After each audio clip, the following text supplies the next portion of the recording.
Hello and welcome once again to SBK Edge Rush Extra. Tom Collins, never forget the extra. That's what I say. Yeah, you need the extra in there. I tell you, we're not a match for SBK Edge Rush just yet, but the picks are getting better. Oh, they certainly are. 2 out of 3 last week for you, big man. So rolling. Let's bring that momentum into week 7. Firstly, week 7, what the hell? How are we here already? It's crazy, isn't it? The NFL season, we wait 7 months during the summer and the spring, waiting for NFL to come back, and then suddenly it just blows by. How are we week 7? It's incredible. Soon we'll be in the playoffs, and then I'll be thinking, God, I wish the NFL was back again. For all those people moaning about some of the vanilla Thursday night football action you've been seeing this season, I would just urge you to look back at the last 30 seconds that Tom Collins has uttered in his dulcet tones to remember that when we're in the dark days of the offseason. We don't have any football at all. We've got some cracking games this weekend, though. Let's get into them. Let's start with Browns Ravens. Love this matchup for all kinds of reasons. It's interesting looking at the Browns naysayers and the season's done, and when Deshaun Watson comes back, it's going to be too late. At 2-4, Tom, they're only 1 game back in the division standings. Yeah, I know. But I mean, the AFC North is such a competitive and pretty poor division at the moment. But yeah, look, they've still got playoff hopes. They're 2-4, as you say, but Jacoby Brissett is doing his job at the moment. The rushing attack is really firing. I mean, they rank first in that department in the whole league, with Nick Chubb obviously at the helm and Kareem Hunt as well. I think they've still got a chance at the playoffs. Will Deshaun Watson have that opportunity when he comes back? Because we know the Cleveland Browns are going to improve when Watson's back at the helm. Well, we would anticipate anyway. He's been off for a long time. Yeah, that is an interesting argument. I mean, I'm not so sure. I think we might have got into it on the show this week. I'm just trying to. I think it might have even been with Shane Vereen, Super Bowl winning Shane Vereen, one of our guests on the Nat Coombs show this week. I think we were talking about this. It's a given that Deshaun Watson is going to be at MVP level. Week 1, it's a brand new offense. He's been out for a long time. All the stuff that's been going on in his life might well have a significant impact on his psyche. I mean, yeah, it's not necessarily straightforward that he's going to roll into that elite level quarterback that we know. Yeah, well, 100%. I was just thinking that as I was saying a second ago that we're going to see an improved Browns, but there is a lot going on, isn't there, for Deshaun Watson? There has been for the last year. Whether he bounces back and is suddenly, the Patrick Mahomes that the Cleveland Browns have been hoping that they're going to be getting from Deshaun Watson, who knows? I would expect that he would basically turn this offense into a more powerful, dual-purpose offense rather than just relying on the run. But at the same time, we don't know that just yet. The run is driving it. The Browns are number 4 in the NFL in the power rankings in terms of total offense. Incidentally, the Ravens are top 10 total offense as well. But there is a lot of frustration from Browns fans about a play calling, particularly in the red zone. They'd be very frustrated given, as you say, that Nick Chubb in particular, but that Chubb-Hunt tag team has been driving the offense, that when they get to the red zone, they look to the Jacoby Brissett's arm much of the time as well. And they have been profligate with chances there. Speaking of that and wasteful opportunities, the Ravens have lost 3 games. That is, I think if my maths is correct, 50% of their games this season when they have had a double-digit lead or more. That is the most, Tom, un-Ravens thing I think I've ever seen. It's crazy, isn't it? The Ravens are known for stout defense, just holding out when they've got a lead, going through to the final whistle and taking that W. But right now, 3 losses, people are questioning the play calling, the defense in general. I think they improved last week, I have to say. But at the same time, we could easily be talking about the Baltimore Ravens being 6-0 right now. They blew huge leads against Buffalo, Miami, and then they lost to New York last week when they should have won. I don't know. I think this Ravens team's perhaps been a little underrated because of those big blown leads. But at the same time, I think they're very talented. I wonder if the Ravens are going to be one of those teams in the market before the trade deadline for a receiver. I know, Rashad Bateman has carried injuries. They're expecting a lot from him, but it does feel, as we suspected at the start of the season, this receiver room a little bit thin on the ground. Mark Andrews can't do it all. He's a big name to watch this week, of course, because the tight end who carries this offense, certainly the passing offense, very much in that Kittle Kelsey mold of prolific tight ends that are effectively number 1 receivers. But he's an injury doubt, isn't he? He is indeed, but they need him. They need Mark Andrews. Basically, since Hollywood Brown left for the Arizona Cardinals, they've not had that threat. Now, Rashad Bateman, I think, is very talented, but as you say, he struggled to make the field. I think they will go in for a wide receiver. Obviously, we've seen free agency take off in the last couple of days with Robbie Anderson going to Arizona, Christian McCaffrey last night as well, moving away from the Panthers to the 49ers. So I think free agency is about to blow wide open, and a wide receiver, maybe Elijah Moore, could be the perfect fit for Baltimore. It's a great shout. We talked about these two teams being top 10 offensively. Defense, maybe not so much. Both ranking in the lower echelons in terms of total defense. You got to look at the fine print sometimes and not just look at the core yardage. But these are teams, I feel, that can demonstrate weakness when they're going up against powerful offenses, of which we're seeing, certainly with the ground game, both. Now, I know that the Ravens contained Saquon quite effectively last week against the Giants, even if overall they didn't get the win, but I'm not sure they're going to be able to do the same thing against Chubb. So I particularly, and I mentioned this over on SBK Edge Rush, this was my Drew Lock of the week over on SBK Edge Rush, the over in this game. The total is currently sitting at what, Tom? Yeah, the over and under line is currently sitting at 45. I love the confidence there, Nat. We're covering a Drew Lock of the week on SBK Edge Rush Extra. Everyone listening will be thinking, here we go. We've got a win here. It's all about the swagger. I need Indeed, the win. no, but forget the Browns needed the win. I need the win. Nick Chubb is just super hard to contain, isn't he? Even if your defense is improving, you're facing an elite running back here who's undoubtedly going to put up yards, probably touchdowns on you. So I can certainly see the case. Baltimore's offense is going to put up points as well, especially if Mark Andrews plays. I think I'm leaning more to Ravens on the spread rather than the over-under, but I can definitely see why you would fancy that. Okay, I'm glad you're giving me your seal of approval. At least I'm taking it as that. All right, next up, Seahawks, Chargers.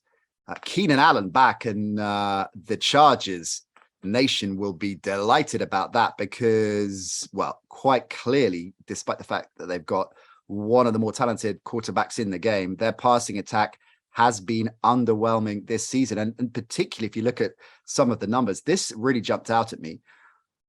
The Chargers have targeted 49% of the time, they've targeted wide receivers, right? 98 pass attempts on 200 plays this season. That's the third lowest in the NFL. The league average is 57%. You slot Keenan Allen back in that mix, then everything changes.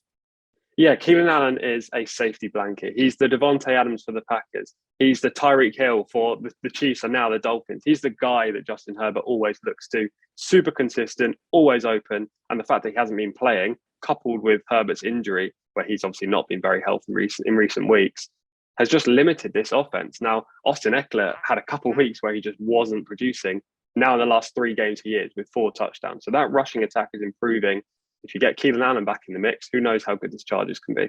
In this matchup in particular as well, Seattle's pass D, one of the weakest in the game. They're allowing 7.8 per attempt. That is 30th in the NFL. And we touched on this in the first game. So sometimes you can look at passing yards given up so defensively. And that is a red herring at times. Teams often, if they are ahead, means the opposition are chasing the game. They're stacking up a lot of garbage time yardage. And you can have a bend, not break kind of offense that Belichick has persevered with for years. So sometimes looking at total yardage given up isn't necessarily the defining factor, but yards per attempt, that's a significant one. And the Seattle pass D, I mean, around the board is not at the races this season. So do you think the Chargers are going to make some hay in this game? Well, the Chargers are currently 5-point favourites on the spread. The over and under line, I should say, set at 50. Coupled with the fact that you just said you don't like the Seattle pass D, I think the Seattle rush D is also pretty woeful. I mean, I was looking back at a few games. I've got some numbers here. Back in week 2, they gave up 189 rushing yards and 2 TDs to the 49ers. Oof. In week 3, they gave up 179 rushing yards and 2 TDs to the Falcons. Week 4, 145 rushing yards and 2 TDs to the Lions. Week 5, 235 rushing yards and 3 TDs on the ground to the Saints. And last week, albeit lower numbers, still 144 rushing yards to the Cardinals, who were without James Conner and didn't really trust Eno Benjamin in that first role. So this rush D is poor. Austin Eckler's firing. They started to get some wide receivers back in Keenan Allen. I think Mike Williams might step up to the plate more than last week as well. So not only do I think that the Chargers will win this game, I also think it'll be over the 50-point line currently. Love that. And it's a great point you make, actually, that when a significant receiver comes back into the core, look at the productivity from the other receivers around him as well, for obvious reasons, right? So that's a really good shout. Eckler, as you say, has been on a burn. I would shout out Geno Smith, though. He has been absolutely brilliant this season. And I think a definite shortlist candidate for comeback player of the year. Hey, maybe we should look at that in a couple of weeks, some of the outrights for comeback player of the year, offensive rookie of the year, and we can make some picks on that front as well. All right, Steelers Dolphins, prime time. And this is a fascinating game. It is the Brian Flores revenge game. It is the Minka Fitzpatrick revenge game. Just when I thought Tua coming back for the Dolphins, of course, after his enforced absence, the Dolphins in a bit of a jam now in the AFC East. They didn't think that was going to be happening. Nobody saw the Jets being as competitive as they're being. Nobody saw the Patriots suddenly sneaky inside rail playoff contenders. They're in a fight now just to make the playoffs, you think. So you look at this spot on paper and you think, well, this should be a straightforward win for the Dolphins with Tua back. We've seen in the first 3 weeks of the season what this offense can do under McDaniel. Tyreek Hill's been balling ever since, even if it has been with Teddy and with Skylar Thompson. But then you think about, in particular, that Flores factor. And that makes me worried, not so much for the outright win for the Dolphins, but the line, because they're heavy favorites, aren't they? They are. The Dolphins are 7 points favourites on the spread. The over and under set's 44.5. I've actually got written down in here on my notes. My head says Dolphins on the spread should be the Drew Lock of the week, taking a play out of the playbook nice. from SBK Edge Rush. Nice. However, I completely agree with what you're saying. Maybe the head suggests it, but they just haven't been performing as many people expected over the last couple of weeks. There are mitigating factors in here with Brian Flores. And also, who anticipated the Steelers beating the Bucks? Like, that was arguably the banker of the week last week. You'd expect Tom Brady Mitch beating the Bucks as well. I mean, who'd have thunk it?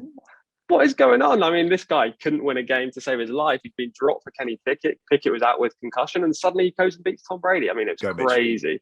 Mitch. Yeah. Talk about comeback player of the year. There we go.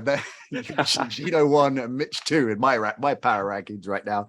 Yeah, it's true. And what's the situation there? Because, of course, Pickett in concussion protocol. And, given this is the Dolphins we're talking about and the situation with Tua, well documented, and it's something actually I mentioned in my SBK column this week. I talk about this game and I talk about the circumstances surrounding that and some really interesting points on it with regards to going forwards in the NFL and the future with the NFL. We made the point on our fantasy show this week that James Sandrini, the guru, talked about the fact that because teams are going to err on the side of caution more and more now, will have to err on the side of caution with concussion protocol, the value of backup quarterbacks is only going to increase. And the amount of salary cap money that teams spend on backups is only going to increase because it is more likely that we're going to see 2-3 game absences, certainly at least 1 game protocol absences. So even though the Steelers are talking up a positive game about Pickett, as it's in concussion protocol, I think it's more likely that Trubisky will start this game. Yeah, I think Mitch will start this game. I mean, why wouldn't he? I know Kenny Pickett is the future and probably the better quarterback by some way. But at the same time, Mitch Trubisky, as we just touched on, took them to a victory against Tampa. How can you drop him after that, especially with the doubts about Kenny Pickett's health? Both of these QBs, I think, is the main talking point here, Tua and Kenny Pickett. If they play, this game could light up some fireworks. We could see a proper primetime game. If they don't play, it could be a defensive battle. It's a really hard game to call because of those things. I actually think the crucial element for a punting perspective is how good this Steelers offensive line can be against the Dolphins. Because if Najee Harris cannot get going, this offense is very one-dimensional and tends to struggle as well. Yeah, it's a great point. And I think despite the Flores factor, I think, and it wouldn't surprise me at all if Mika comes up and makes a big play. I think this is going to be the Dolphins covering. They're averaging, or they averaged, I should say, with Tua just shy of 28 per game when he was starting. Since he was out, they've been under 20. So you can do the maths there. And the Steelers D is not good. It is not good, much to the dismay of the great Mike Tomlin, one of, in my mind, the all-time great coaches in the NFL. And this could be his first season that he goes under 500 in his illustrious career. Tomlin is not going to let that happen. And maybe this is exactly their head over heart argument. But I mean, giving up 29 points a game on the road this season, that is the 3rd worst in the NFL. I think Tua comes back with a bang in prime time. And I just don't think the Steelers can get their offense going. You make a great shout about that line. And this underrated Dolphins front, I think they're going to cause havoc in the trenches. And I think the Dolphins will run away with it in the end. Yeah, I agree with you. As I said, I was going to say Drew Lock of the week. There are mitigating factors, but at the same time, I do think the Miami Dolphins will cover this game. I wish the line was set at 6 or 6.5, I have to say, rather than 7. But at the same time, they're surely just too powerful. Tyreek and Jalen Waddle, how can you stop them both, especially for this defense that's having plenty of problems? Okay, if that isn't your Drew Lock of the week, what is your Drew Lock of the week? Oh, what a question. I mean, I really like the Chargers. I think the Chargers are going to beat the Seahawks. So out of the 3 games we covered, I'll take them on the spread. But I mean, there are some money line Drew locks that I've got this week. But, I haven't had my bet yet, so I'm not going to tell you. All right, listen, I've got a great idea. You got to come on SBK Edge Rush next week and drop your Drew Lock of the week with me and Propo. How does that sound? 100% up for that. Let's do that. All right. Love that. We are going to be rolling all through the season, of course, here with SBK Edge Rush Extra. And indeed, the aforementioned SBK Edge Rush that is available via the Nat Coombs Show. All good pod catches.